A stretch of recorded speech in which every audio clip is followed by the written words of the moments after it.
Yes, sir. Yes, sir. You already know the Faison View podcast. The Faison View podcast, episode 310. Episode 310, man. Special episode, special edition, man.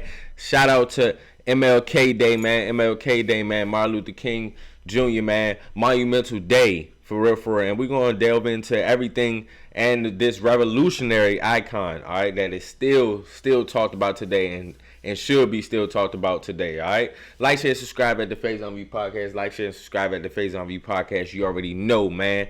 So let's get right into it, man, on our agenda, man. I don't have my co-host with me today, so we're going to rock out, as you already know, man. Thank you guys for continuing to watch, subscribe, and, you know, just continue to pour love into the podcast, man. For real, man. It's been a journey.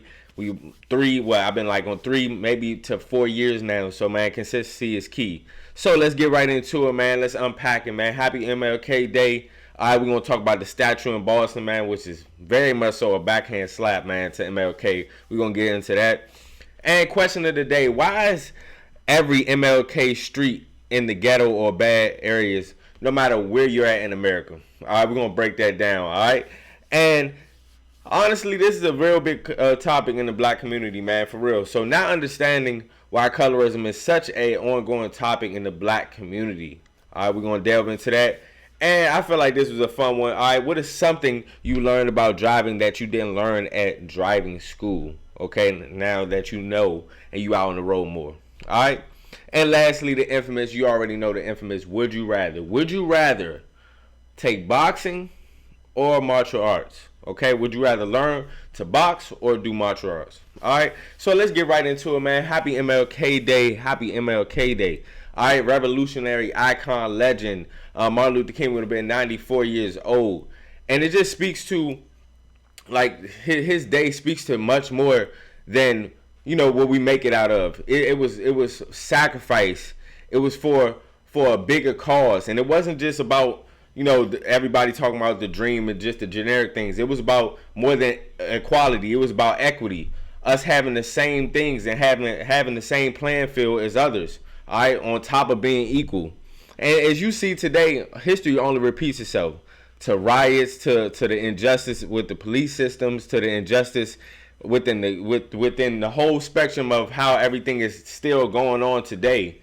But you see people like himself, people like Malcolm, people like John Lewis, you know, they sacrificed. And honestly, it's just nothing but to give them praise on this day, especially MLK, man. So it's very, very much so a monumental day. And I feel like it gets overlooked as just now it's just a holiday. We celebrate it momentarily. But MLK and the likes of all these revolutionary icons we've had need to be praised more. Honestly, need to be praised way more than what they are. All right, so man, as MLK Day like has come upon us, you know, we get the statue in Boston. They were trying to show tribute to Martin Luther King Jr. and Coretta Scott King, and it was horrible. It was horrible, and I feel like it's a backhand to Martin Luther King Jr. and also the family, because the statue is, first of all, who wants a statue of somebody hugging? MLK means so much, just not to the black community, to all communities. Okay, he brought people together. You know, he was fighting for much more than just his community as well too. And then for them to reveal something like this on the brink of MLK Day, like, I'm not even gonna speak to what it looks like. It was speculation. It looked like something very inappropriate. But my thing is, why is a statue of somebody like of MLK hugging Coretta Scott King, like, for what? And it feels like such a backhand slap in the face, because it could have been so many other ways to remember his name with the statue. It could have been him reading off of his speech, him leading the iconic march. All right, it's so many ways we could have showed tribute to MLK, and it just shows you, like, honestly, a lot of the things that are present today were present back then, and history only repeats itself. And it's sad that it has to be within the black community that history continuously repeats itself.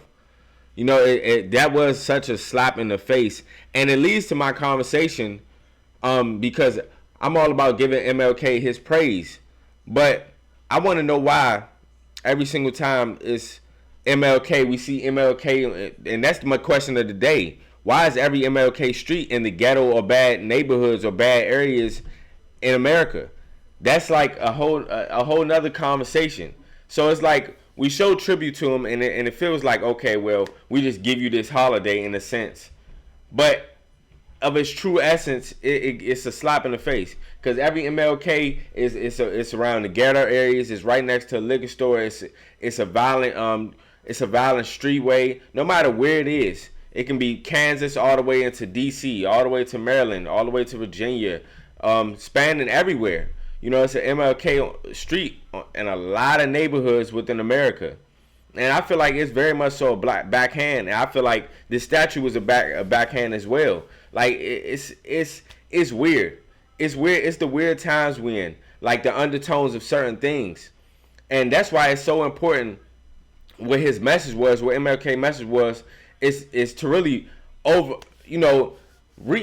honestly overcome a lot of the barriers that has been set upon us just as a community. Moving forward. MLK practiced another thing that Malcolm did. Turn the other cheek and just actually, see things through and try to get along with others and build together. You feel me? Build nations together, because at the end of the day, we bleed the same blood. We're all human beings. So his message is so much far than this statue, than the bad areas in which they put his name up right next to it. It confuses me. It confuses me, and it makes me mad, because it's such a racist undertone to a lot of this stuff. Let's just keep it a bean. It's a lot of racist undertone to a lot of these things. You have a statue in Boston. They already have a certain type of aura around them when you talk about Boston, you talk about Massachusetts. I've actually lived there going to college, and it's not exactly how people say it is to be, but this leads to another conversation. Why is it a statue there? And then also why open up a statue of a such monumental moment to really just have it be slandered because of y'all want to have a statue of him hugging Coretta Scott King, where it could have been so many other things that y'all could have went with. So it's messed up, man. It's messed up. And also, I came here to speak about like where everything in total, and this is all in one conversation.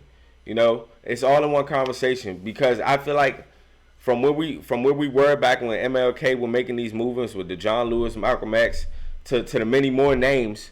All right, to many more names. You got the Black Panther Party. So many influential people who paved the way for us to be where we are today. But I feel like we haven't grabbed that baton to actually, really take the baton and put us elsewhere as a black community. Because we have slowly made progress. We're making progress. We have entrepreneurs. We have so many successful black men and women. It's so many things. But it's on the other side of things, it's like we haven't made enough progress. And that leads to another conversation where not understanding why colorism is such an ongoing topic, especially nowadays in the black community. It's such a systematically oppressed mindset. You want to talk about the house Negro and the field Negro. That's a problem, because at the end of the day, we're all of African descent, especially us in the black community. It's been people who've been picked on for being light skinned and bullied. It's been people that's been picked on who are dark skinned or brown skinned. Regardless of any of that standing, we are all family. We all bleed the same. We are all human beings, and we all are a part of the same community. And it's from the origin of time. And I feel like those are a lot of things. That's things that have to be broken within the black community. You can't continue to just look at your brother and your sister and be so competitive, and then also want to, down your brother and sister based on how they look and their pigment of their skin, like they had a choice. And that's what blows me. That's what blows my mind. Like somebody had a choice. We were all here not by a given choice. At the end of the day. And then why do we always have to be so competitive amongst each other and never so much uplifting? And as we look back in those times now, it's a lot that hasn't changed. It's such a systematic mindset of going against the grain and going against each other. Like it bothers me so much. Even me, like even in my situation, just me as a person. You know, we all have gone through things. I'm not about to sit here and just be like, oh well, you know, I went through this experience and just compare it to my other brother or sister who was maybe brown skin or dark skin. What does it really ultimately matter? What does it ultimately matter? Like, I hate the colorism conversation that continues to go on because we look at each other and we look at each other in this competitive mindset. When you have these other races and these other ethnicities that are moving forward within their cultures, within their communities, and they don't talk about these type of things amongst their culture. Yes, you have different ethnicities such as Caucasian or such as Spanish, Latina descent who have different. You know, you have Dominican, you have Puerto Rican, you have Spaniards with Caucasians, you have Italians, you have different forms, but it's not a conversation amongst like, oh well, this person gets this because of their color. This person is such a systematic mindset. And I feel like once we get out this systematic mindset, we can move forward. And honestly, the whole overall mission in which our forefathers and which our ancestors set is for us to actually come together. I don't understand why we want to continue this falsified history, because a lot of this history is falsified. They want you to keep on going against each other. They want you continuously going against each other and knocking each other off, such as this rap music, such as this gangster music that's going on. The music influence, the entertainment influence is always us going against each other in some type of magnitude. And understandably, I understand that that dark skin, brown skin, light skin, I understand that we probably have been through different things, but at the end of the day, what does it really matter in the overall spectrum of things? How is that going to move us forward? Continuously having these same conversations. Oh well, you light skin, that make you soft, or you dark skin, you hold a different certain type of energy. Ultimately, what are we getting out of it? Like for real. And I'm very curious to hear an answer on this, because everybody talks about this type of privilege, this type of privilege, this type of privilege. At the end of the day, we all bleed the same. We are all human beings. And while we continuously have this colorism conversation, you got other ethnicities, races out here moving forward. We always want to compare each other and down each other in a certain type of magnitude. So I just feel like that conversation is important to have on my platform. It's just about stop the madness. You know what I'm saying? Stop the madness. Practice what you preach. Because I'm gonna just be real too. I'm gonna throw it out there as well too. A lot of black people, we talk about the racist comments. We talk about a lot of the things, but we don't handle the things within our own race, and we are very prejudiced against each other, and in reality against each other. You feel me? Like it has to stop. It has to stop, because at the end of the day, when we talking about MLK Day, he pictured more for us, for real. Like I said, these are people that actually sacrificed for us to even be here. In this standpoint, and we're still going through a lot of the things right now. We in uproar about colorism. We in uproar about what the other black man is doing, such as Deion Sanders, worrying about him, talking about him selling out when he actually gave back the community and actually did something great for the community. What are you doing? Stop pointing the finger and actually show some action. And then we have this news that's just been not really talked about at all. A DC charter teacher was murdered and killed in LA to police brutality. We're not really talking about that. An educator who actually making a difference with the youth. We're not talking about that.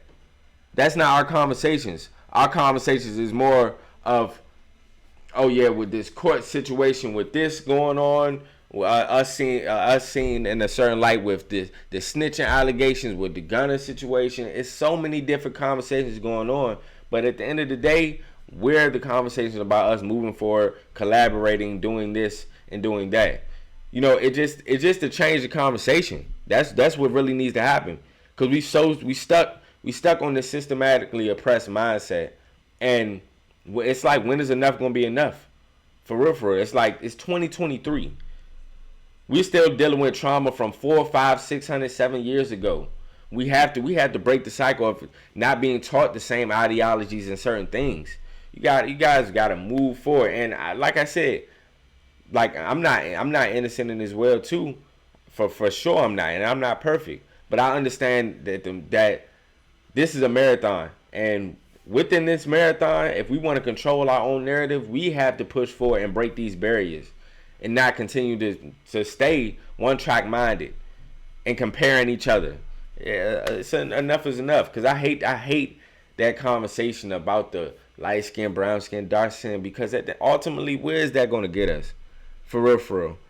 You looking at your brother and sister and comparing them, whether that be, you know, like, whether that be you not in that certain situation, whether you be envious or jealous, for real, like, what are we getting out of it? You know what I'm saying? What difference are we making having these conversations? You feel me? When we can be moving things forward.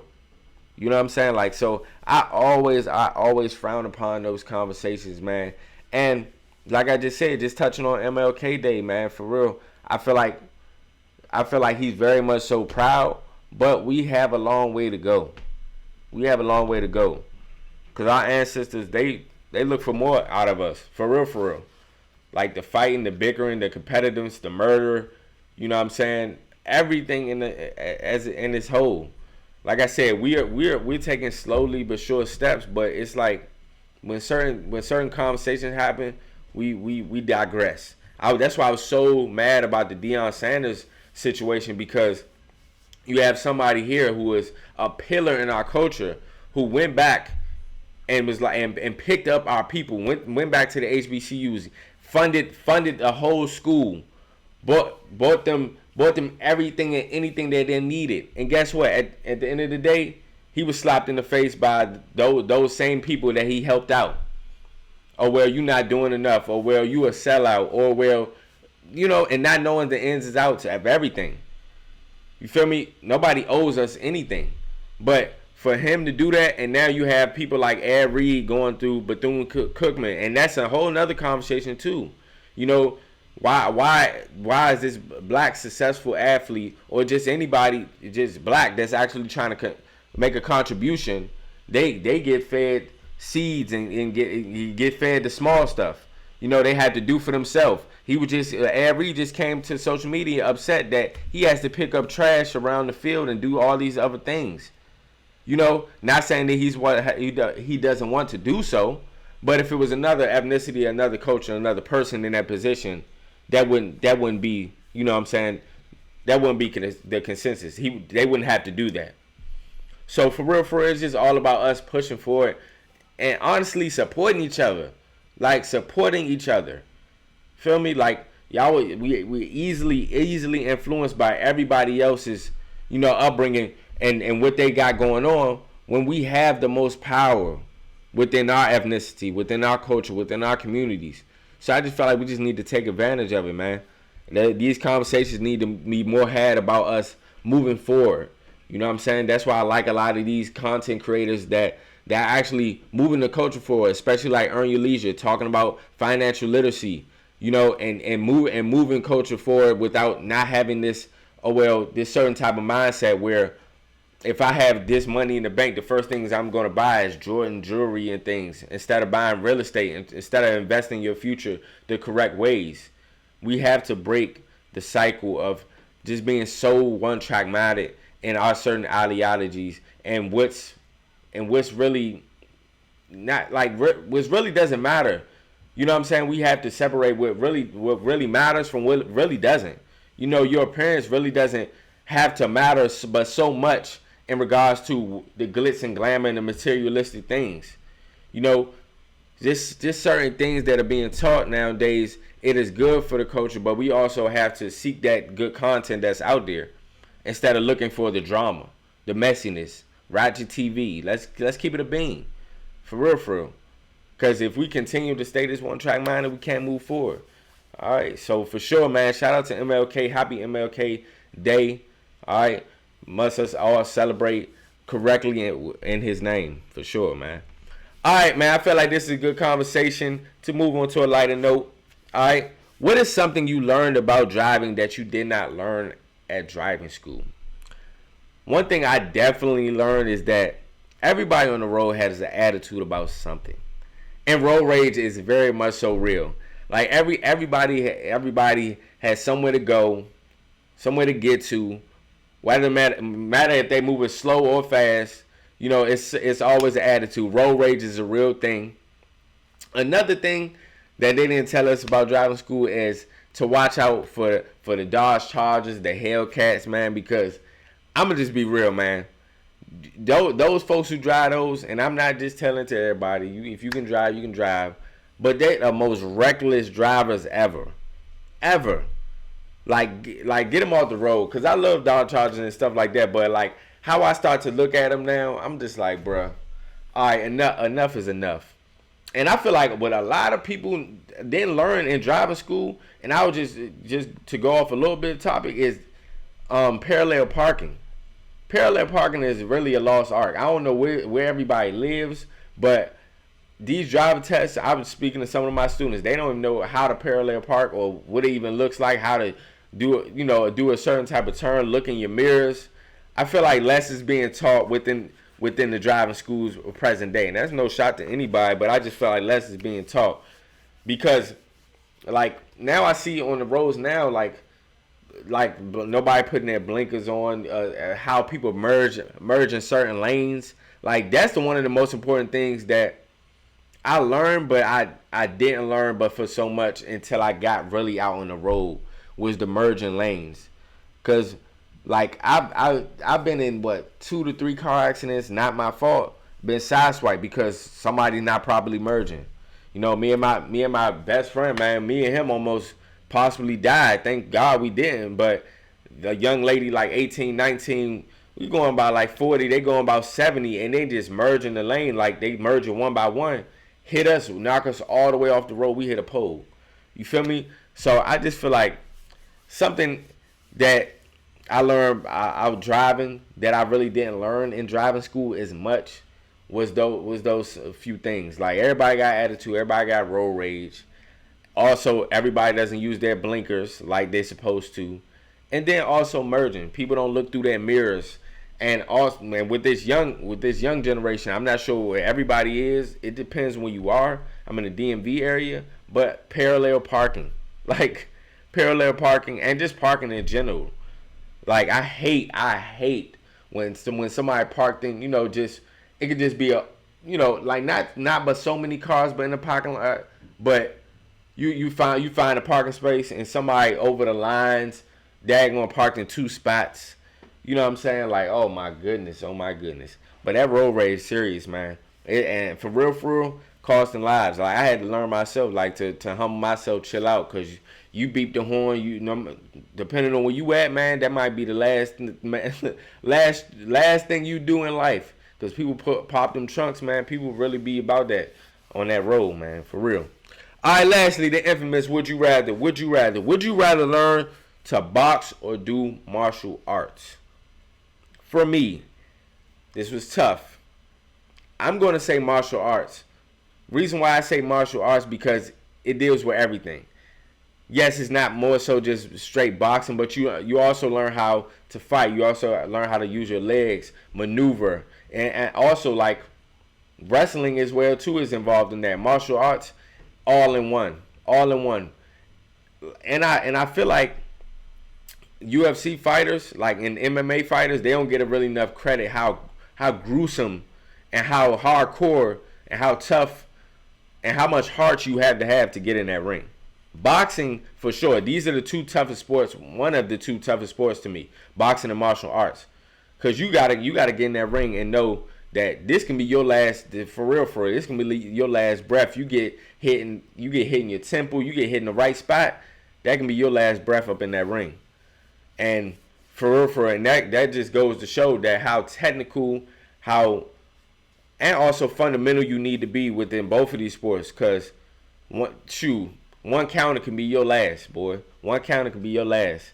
And for real, this is a little off topic, but that's why in boxing, as in terms in boxing, and me not just being in the newer generation, that's why I say Floyd Mayweather to me is the GOAT.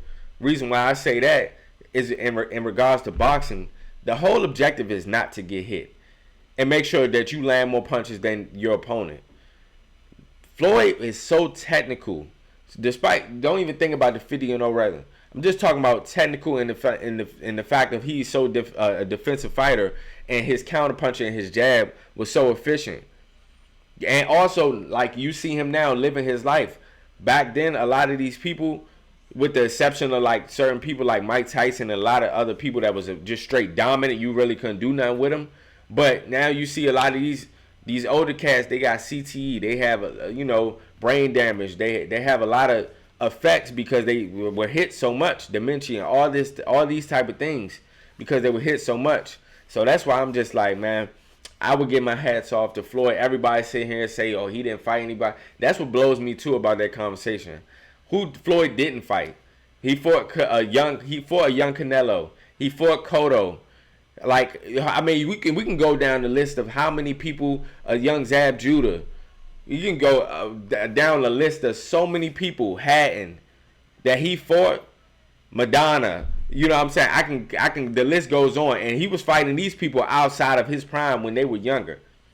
So that also speaks to how technical and fundamental a fighter he is, and he wasn't just running. Because if you look those scorecards and you actually look back at a lot of those fights, he was winning. He was winning solely off the counter and the jab. Feel me?